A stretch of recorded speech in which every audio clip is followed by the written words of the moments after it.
Hello, everybody.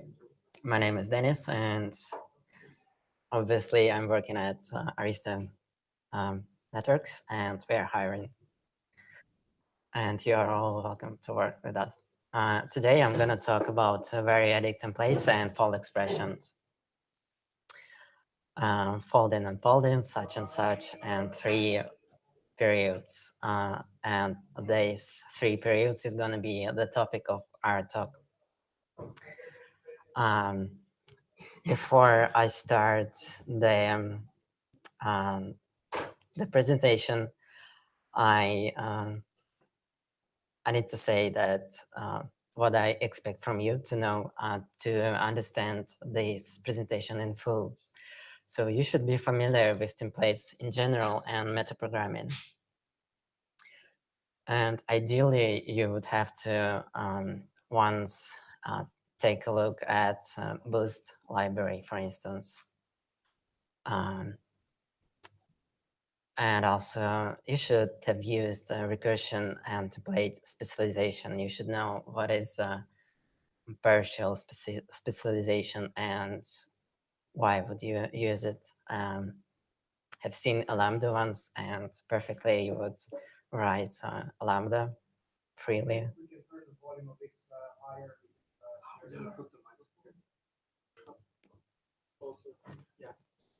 Somewhere here.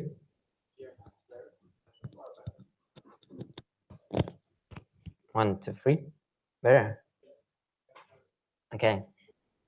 So you also, I would expect you to know what is if const expr. If const expr, it's such a if which tells the compiler to not or to instantiate a specific branch.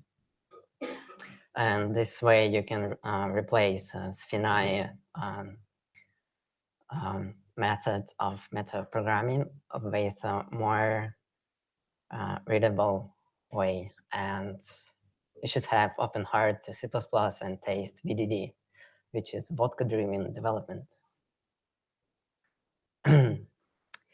So since we are talking about variadic templates and in general about variadic number of arguments, we should start with printf. Printf is a very common and famous function in C, which takes unknown number of arguments, and this number of arguments depends on the format string. But the problem with printf, this function is prone to undefined behavior if inconsistent types used. Also, printf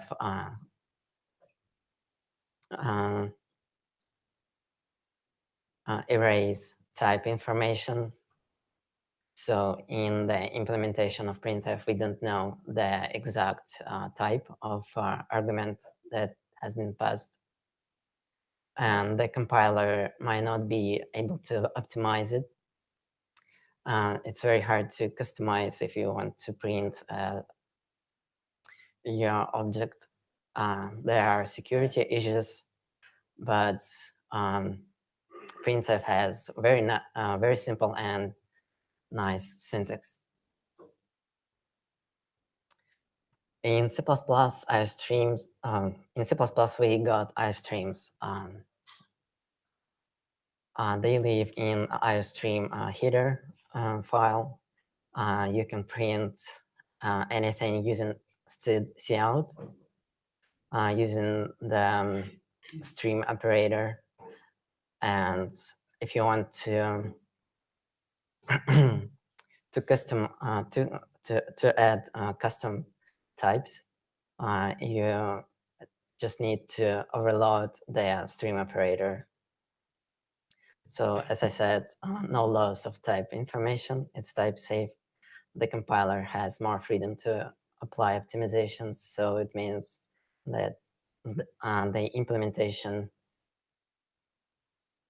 of the operator, stream operator, can be inlined for instance, and the compiler would probably put a call to put s, for instance, which would be more efficient. Also, IO streams don't imply security concerns, but it has drawbacks, awkward and verbose syntax. If you remember IO manips, it's very hard to specify the width, the formats of variables you want to print. And also, it may have performance problems because of compatibility with a C library. But it can be tunable, so you can always turn off the synchronization with F streams.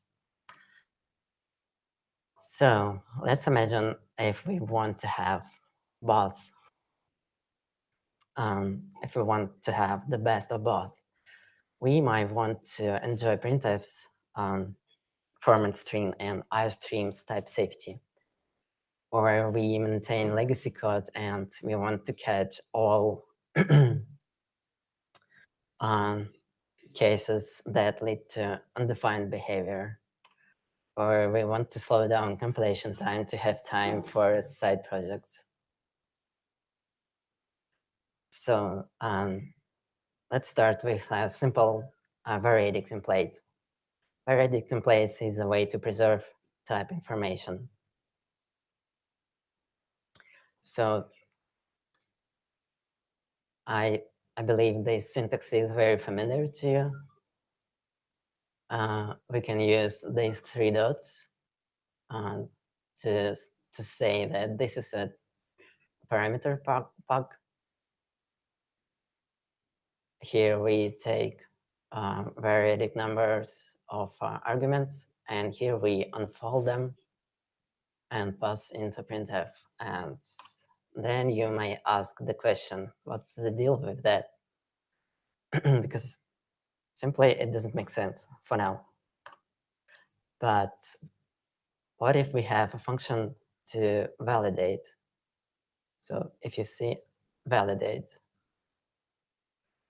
and if you noticed, I changed charconst fmt to custom type fmt. I will explain why it is.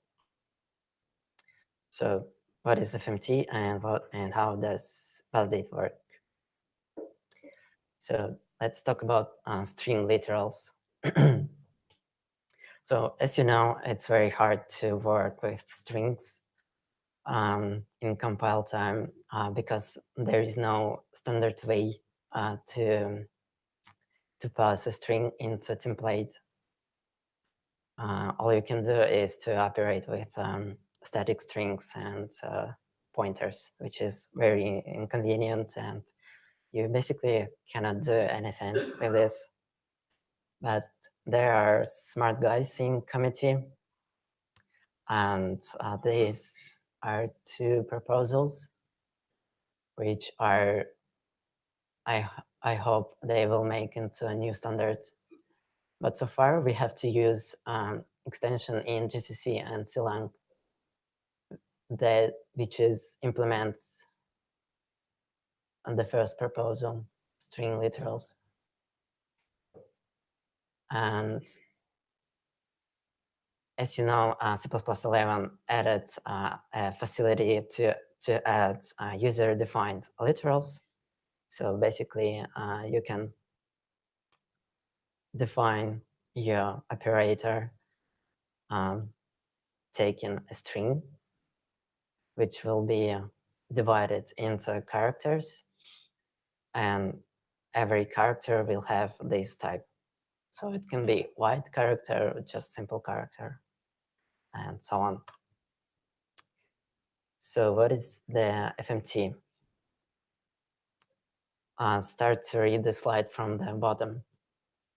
So we have this simple structure, string literal, in which we want to store our characters. And here is the implementation of the R operator, which takes parameter argument, template parameter, and returns an instance of string literals with chart and unfolded CS. And here you can see it in practice. So this is our FMT. Supposedly the format string, it has this type. It's clearly the hello string, which is divided into characters. So this is the new syntax. This is old school syntax, which one you prefer. And this way you can instantiate the string literal. So you just simply write hello in quotes underscore literal. And this is it. And then you can call function validate, which will take FMT type, in which we will find our characters and we can inspect them afterwards. And here is the wall of code. So what's inside validate? There is a loop inside. Basically, to understand what it does, you should be able,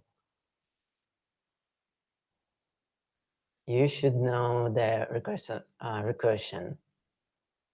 So here are the input variables, input parameters, which is basically FMT, our characters size t, and it's the length of the FMT.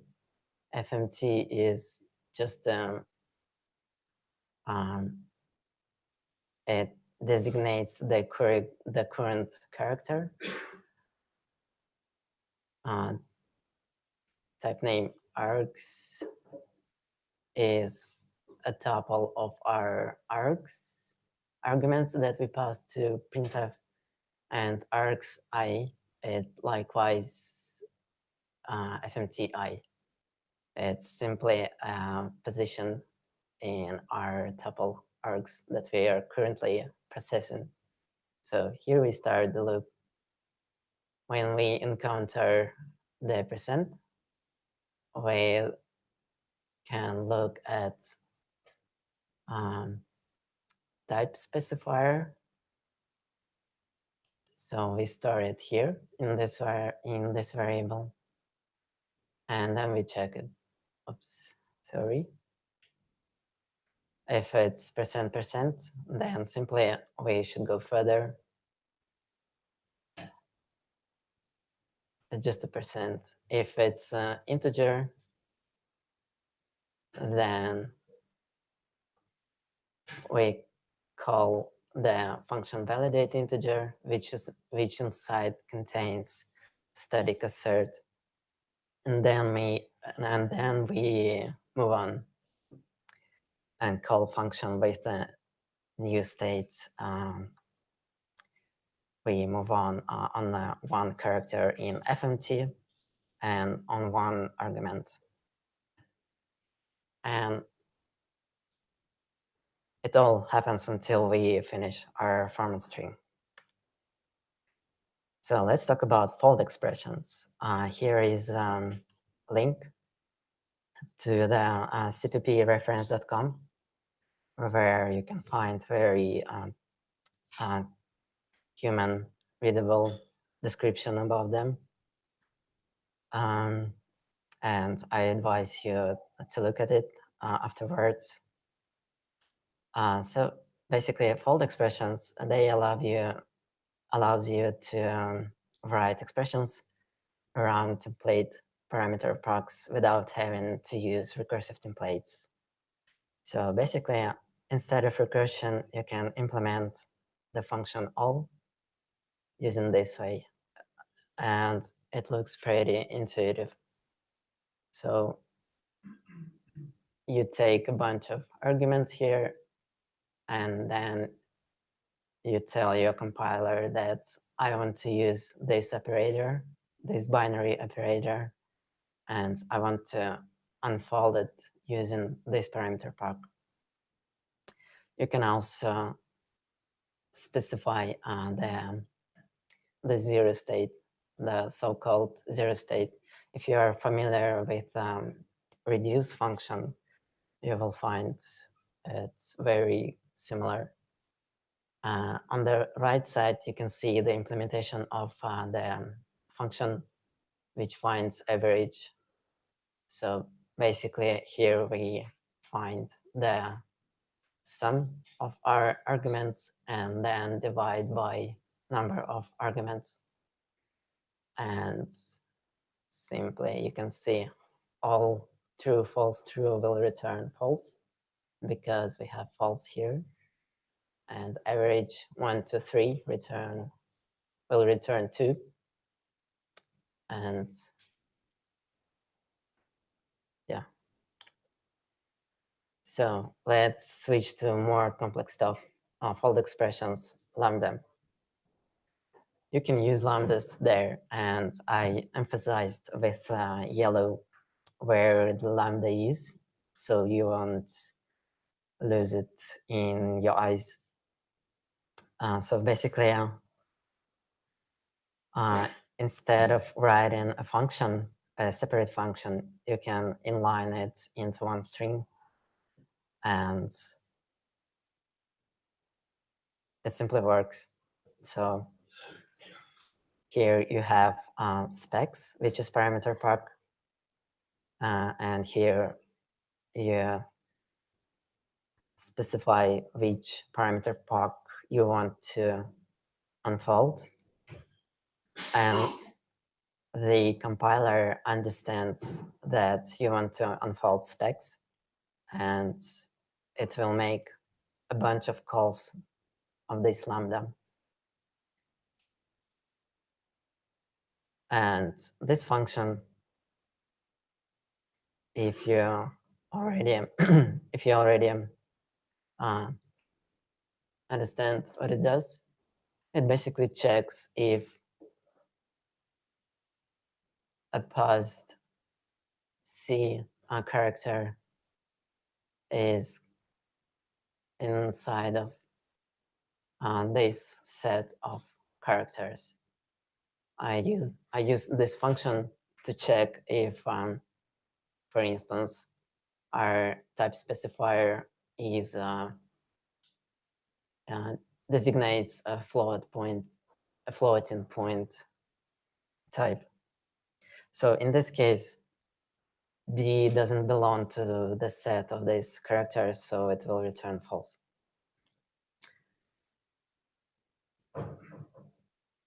And this is advanced level stuff. So FoldExpressions can found its application with stud variant, inheritance, and type deduction guides. And how many of you can understand what it does? Raise your hand.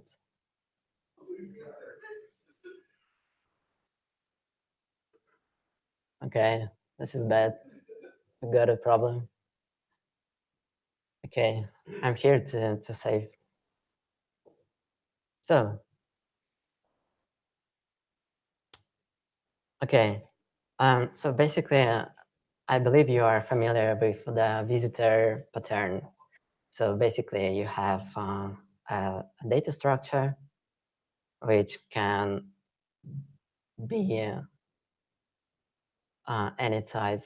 It can be integer or a float.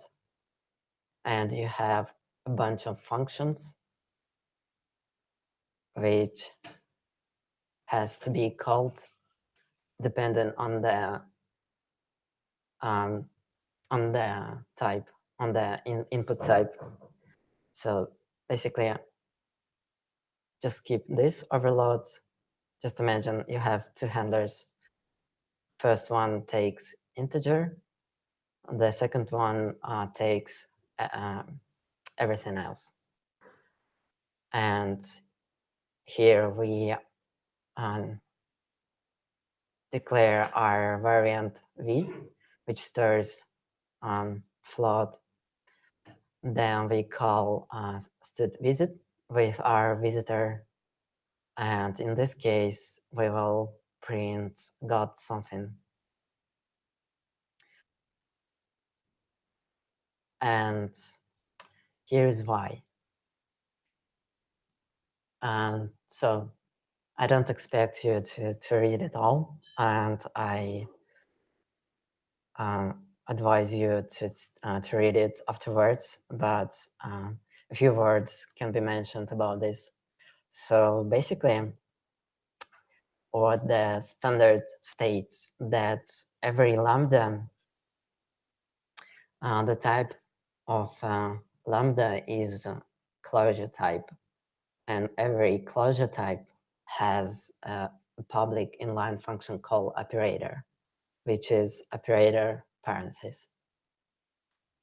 So here you take closure types, the types of lambdas you specified here. So we take types of these function objects, and we inherit our instance from them.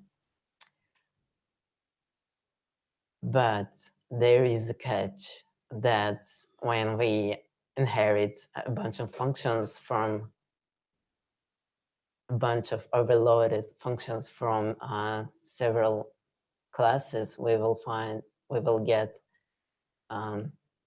ambiguous function name. So let's look at simple example. If we have struct x and struct y with the same function name but two different types, they are taken as parameters. So basically, it's overloading, and z is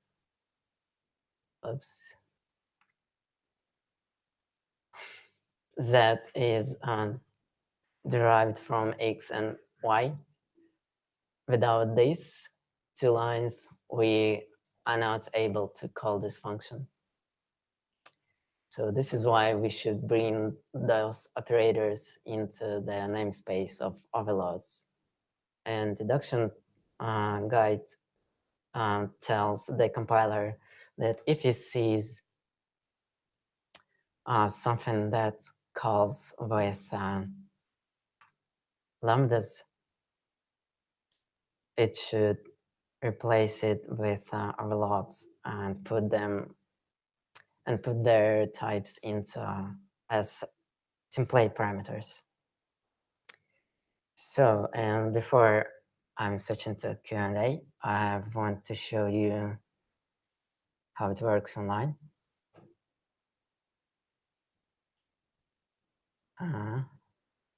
This is file.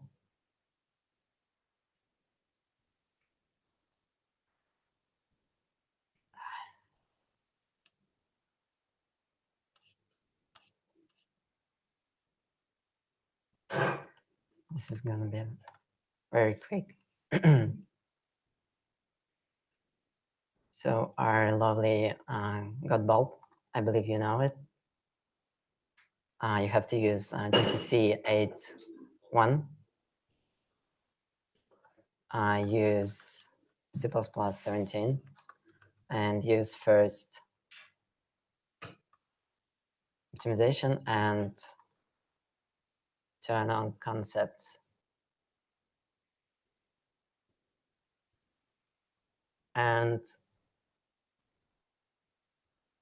the most beautiful part of this, that this is completely compiled away. So it all handled by compiler, and the format string is has been checked statically. So here we have a function int I. I'm gonna make it larger.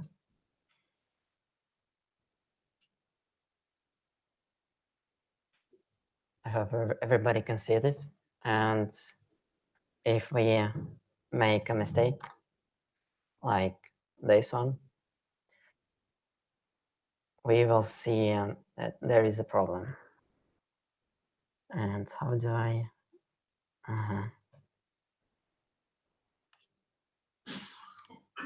So the compiler says mismatch of an argument type and a floating point format specifier. And also, if you specify extra arguments, you'll see extra arguments. And if you use it with dynamic strings, which can be the source of security issues, you'll see these deprecated warnings can't validate a dynamic format string. And for instance, for our purposes, would be recommended to use this literal. So simply you write string underscore printf your argument. This is it. And that's all. Your questions, if you have.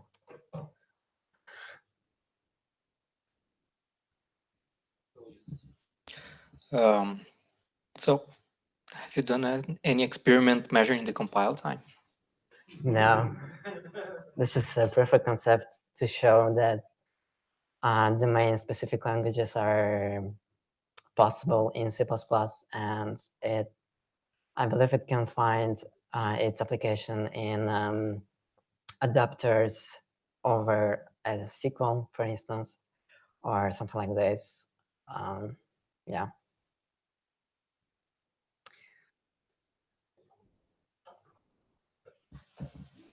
Yeah, I'm just wondering, did you trigger any compiler bugs when implementing this? Yes, it doesn't work on GCC 7, but it's supposed to work because GCC 7 supports C++ 17, but I'm able to compile it with only GCC 8. So, and I didn't test with Silong.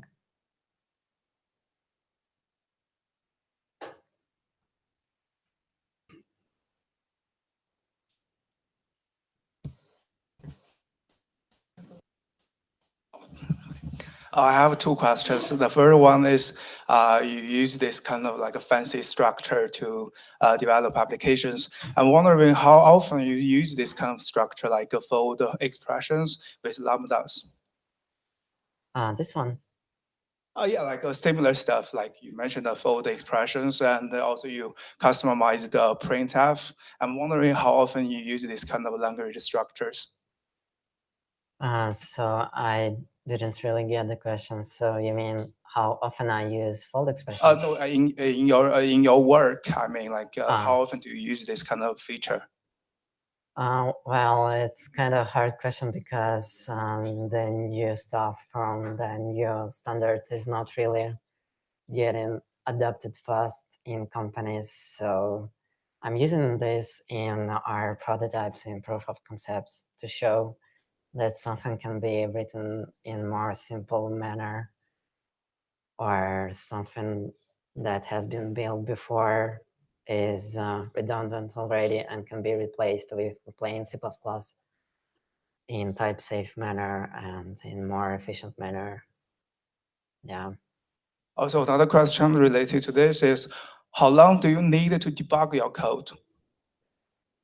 How long do I need to debug it? Can I answer that? I'll tell you, I've been writing a lot of this kind of stuff in the last month or so, and I tend to just go into Godbolt, and I write the smallest amount of code I can in Godbolt, and I look to see what's been called, and it's in the generated assembler, and that's the easy, and then I write unit tests on top, and stuff. But Godbolt is so fantastic for this kind of stuff. And then, even if you change the version of the compiler to the latest one, even though you might have it installed in your machine, you do all that kind of stuff. And it's just fantastic. So yeah, if you try to use the debugger on it, GDB or something, you can never set breakpoints. Just forget it. Okay, thanks. And The last question about this is you customize your printf, and you said, okay, you can figure out whether the format string is suitable for the arguments or not by checking the compile time error, not the compiler warning generated by compilers. So I guess in this point of view, I think you want to like figure out the compiler error by yourself instead of letting the compiler to generate the warning to you.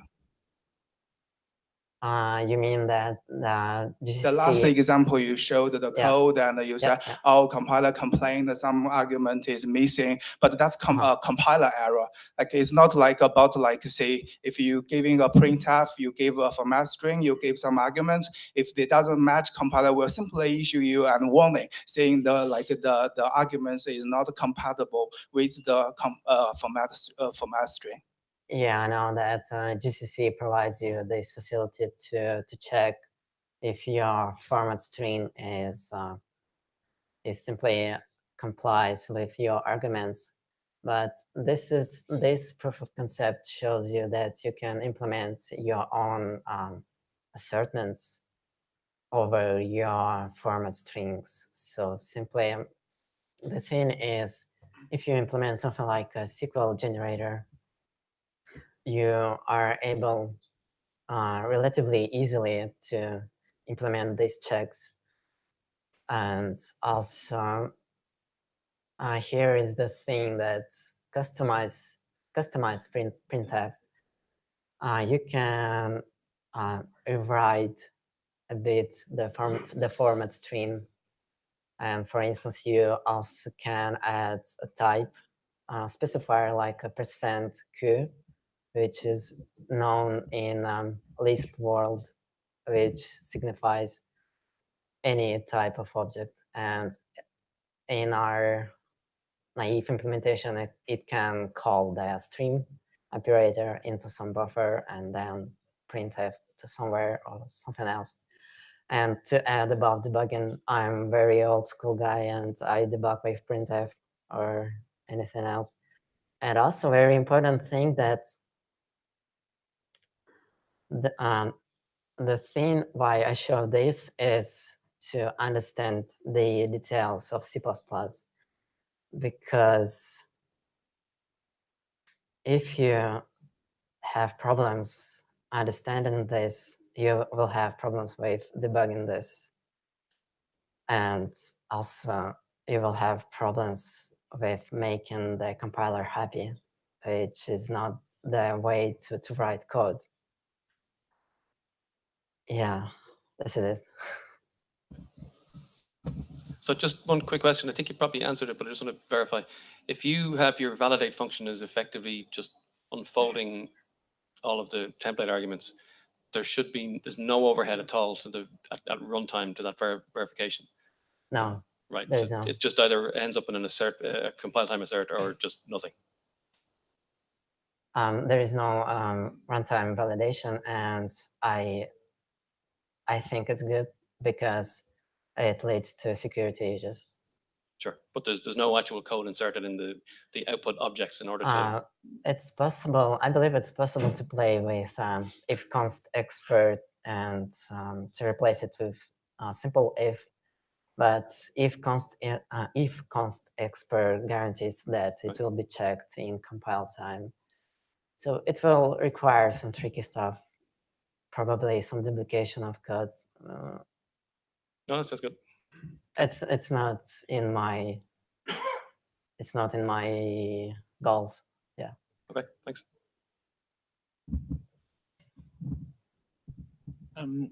You've mentioned an SQL parser or generator twice. I'm curious what your ambitions are in that direction. Like, Do you actually intend to write an SQL parser entirely in C++ templates? At compile time. Query the database in the compile time. Well, it is interesting because there's a huge amount of security issues with dynamically generated and performance issues with dynamically generated SQL. Mhm. So if you could guarantee at compile time that you knew exactly what query the Mhm. code was generating at every call site was even if you implemented a generic method, every call site is still only generating a specific A chunk of the combination. whole SQL. So yeah, we only are able to check a small piece of the whole SQL query, because in most cases we will have composed queries. But still, if we want, for instance, if we are making a big condition clause, so for instance, we have a bunch of equal or something like this, you'll still have one part, which is the format string, the variable name, field name equals %d. And then you would specify your argument. And this part, we can ensure that this part won't lead to any issues. But we are not able to check the whole SQL query that, for instance, it doesn't contain SQL injections or something like this. But even if you could extract from the at compile time all of the queries that are generated so that you can check them against your policies about what kinds of queries are allowed or something, that would be interesting. Yeah, there is, I believe you can write a tricky macros which would take the first argument and replace it with a literal call and do some stuff. I think it's possible. Hi, I was just, it was a good talk, it was interesting. The first thing I was going to say was that non-type template parameters were voted into C++ 20. I think it was the meeting last week. So the first thing, so that this seems to be. The second thing was that what do you think about the format library, which was just voted into C++ 20 as well last week? It's the FMT library, which has been kicking around there, I think, on GitHub and a few other places. That's going to become the new default built-in formatting library, and I wondered what your opinion was of it. I don't have any opinion. I don't know about this. Oh, okay. It implements basically what you just did, but it's yeah. But yeah, no, it compile time. It was me. It compiles at compile time the markup. So when you pass it into a string, it goes through the markup and sort of figures out where it needs to insert items. And it basically builds out the code to go do that with no overhead. And this guy called Victor who put it together, and it looks great. But anyway, it's in. So I think it just went to LWG last week. So it's you basically you've done a great job. So thanks.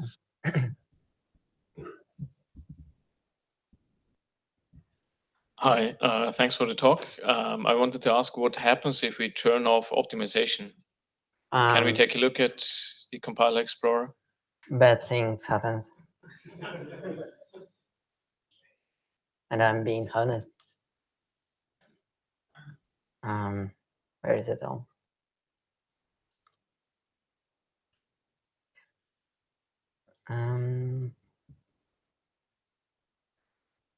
It's not really bad, but a little bit bad. So the validate static calls is getting compiled. The thing is, how do I kill it? The instantiation of arrays will be compiled. Oops. I just killed it. We are back.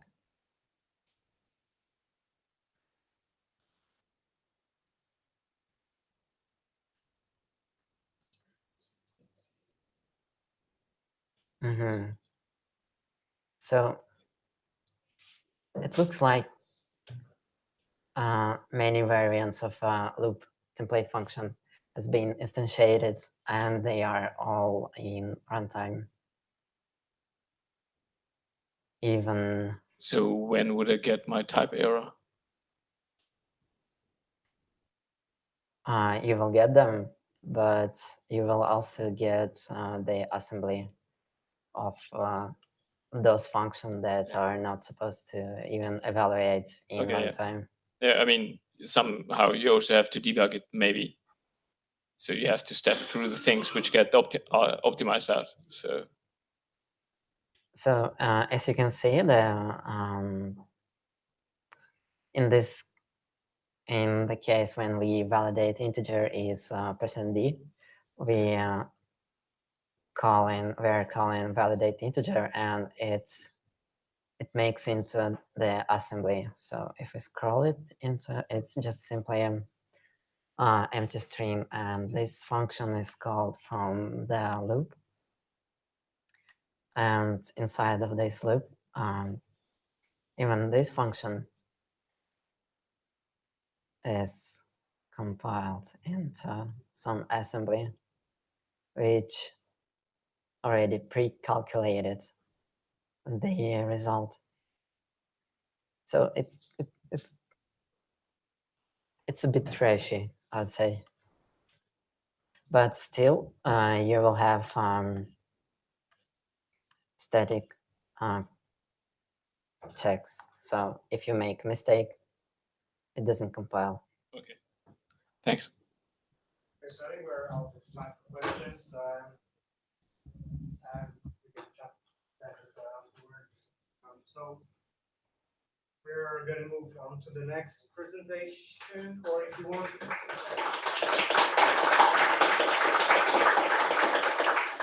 Thank you.